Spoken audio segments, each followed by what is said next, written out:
Ana, Muy bien. hablamos de los miedos. Exacto, vamos a hablar sobre todo de cómo mejorar nuestra gestión emocional a través de entender el miedo y aprender sobre todo la parte más instintiva del miedo, ¿sí? Así que bueno, como siempre lo voy a tratar de explicar de la forma más simple para que todos podamos sentir que nos identificamos con esto y encontrar un poco cuál es la herramienta más adecuada para cada uno de nosotros, ¿sí? Lo primero que te voy a plantear es un poquito como la función del miedo. Quiero que pienses que el miedo es como un combustible, como un motor. Más que un motor, un botón, ¿sí? Que vamos a apretar cuando es necesario movernos. Y a mí siempre me gusta usar ejemplos, y vamos a suponer que estás en tu casa mirando una película de suspenso a la noche y estás relajada mirando la tele y de pronto escuchas un ruido en la cocina. ¿Qué es lo primero que te pasa? Te asustás, te moves un poquito. No digo que te dé pánico, pero algo pasa, Más o ¿no? menos, sí. Exacto. Sí. Cuando vos te estás moviendo, lo que está pasando ahí es que tu cerebro primitivo, esta parte donde se gestiona el miedo, que tiene que ver con la amígdala, se activó. ¿Para qué? Para que salgas de ese punto muerto, de ese espacio relajado y te actives para verificar qué es lo que está pasando. Inmediatamente, a los pocos segundos, vos podés racionalizar y decir: es la escoba que se cayó, que siempre la dejó mal apoyada, y seguís mirando la película tranquilamente, porque racionalizás. Después de haber sentido el miedo, puedo racionalizar. Esta idea nos va a ayudar a entender cómo buscar racionalizar, cómo buscar disminuir esa tensión que nos genera por allí el miedo en ese primer impacto. Entonces, lo primero que vamos a entender es que el miedo es una respuesta química que tiene que ver con este movimiento, con esta necesidad de sacarnos de ese punto muerto. ¿Qué va a pasar? Que el miedo, que es la emoción primaria, la primera emoción que nosotros sentimos, está conectada con nuestra supervivencia. Nos movemos para chequear cómo estamos, qué está pasando, si estamos en peligro o no. Cuando nosotros entendemos que esta emoción lo que busca es nuestra supervivencia, si nosotros verificamos nuestro contexto y entendemos que no estamos bajo ningún peligro, naturalmente podemos volver a relajarnos. Y como te decía, después lo que haces es racionalizar y por lo tanto seguís con tu vida. ¿Qué vamos a mirar ahora?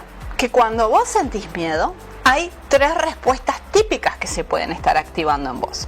Y acá ya no nos vamos a ir al ejemplo de la película, nos vamos a ir a situaciones donde naturalmente cualquier ser humano puede llegar a sentir miedo. Vamos a suponer que puede ser una situación laboral, que por ahí te genera incertidumbre, puede ser ansiedad de una situación que está fuera de tu control, puede ser miedo por los demás o por uno mismo, ¿sí? Naturalmente existen 3 tipos de respuestas. La primera que vamos a analizar es la respuesta de huida.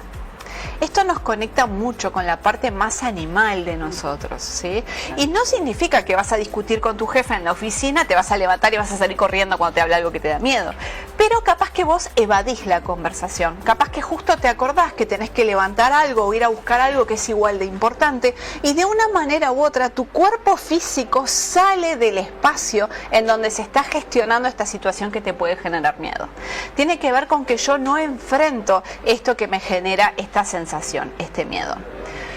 Si vos sos una persona que te das cuenta que estás evadiendo el conflicto porque te da miedo lo que puede pasar, si sos una persona que por ahí naturalmente en el trabajo preferís salir de esas situaciones donde sentís que se puede generar tensión, lo primero que te voy a recomendar ahí es que te apropies del territorio.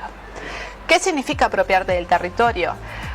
Hacete esta idea de que ese espacio, ese lugar es tuyo y por lo tanto es tu responsabilidad poner los límites saludables para que vos te sientas tan cómodo como la otra persona.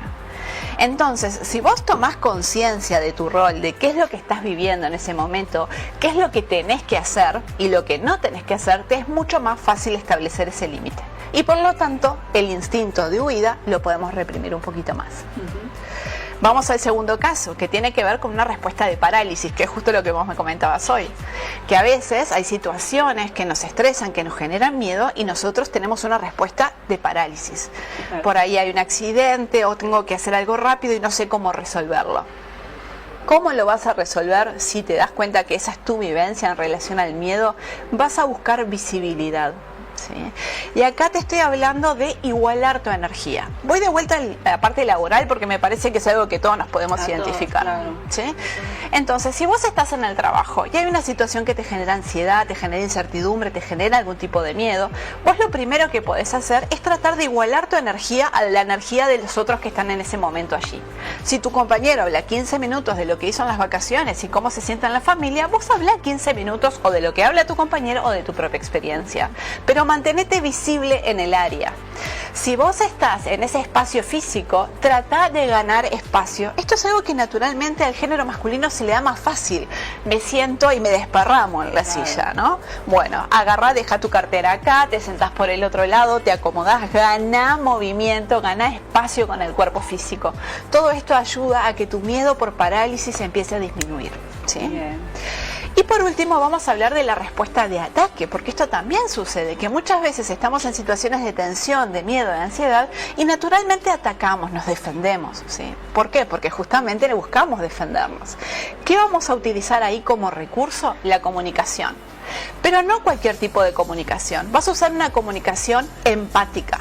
Cuando nosotros acostumbramos a tener esta respuesta, naturalmente se da que nuestra verbalización es práctica.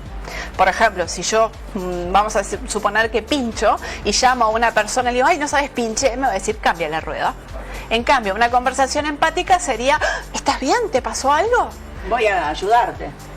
Exacto, eso sería una conversación empática y nos ayuda a ponernos como en igualdad de condiciones con el otro, donde no hay un agresor y un agredido, se vuelve más empático el vínculo, como ya lo dice el nombre, y además nos ayuda a notificar dolor. O sea, vos le estás explicando a la otra persona cómo te puede acompañar, cómo pueden vivir este proceso sin que sea incómodo o doloroso para ninguna de las dos personas. Y eso evita que nos pongamos en una situación de ataque. ¿Sí? Y bueno, No es fácil, ¿no? Porque también podés pinchar y llamas a pinche y te dicen, ¡ay, qué boba que sos! ¿Cómo vas a andar por ahí? No, o sea, Bueno. es todo, ¿no? creo que te puedo dar un buen recurso para eso, porque en realidad eso tiene que ver con que la otra persona por ahí tiene una respuesta agresiva. Y cada vez Claro. que del otro lado existe una respuesta agresiva, lo mejor que podemos hacer es sacar presencia. Corto la comunicación, mira, ahora no puedo hablar, o salgo de la habitación un rato y después vuelvo a entrar. Perfecto. Es la mejor manera de gestionar ese tipo de respuestas. ¿Bien? Ana nos trae todas las soluciones, la verdad que es maravilloso.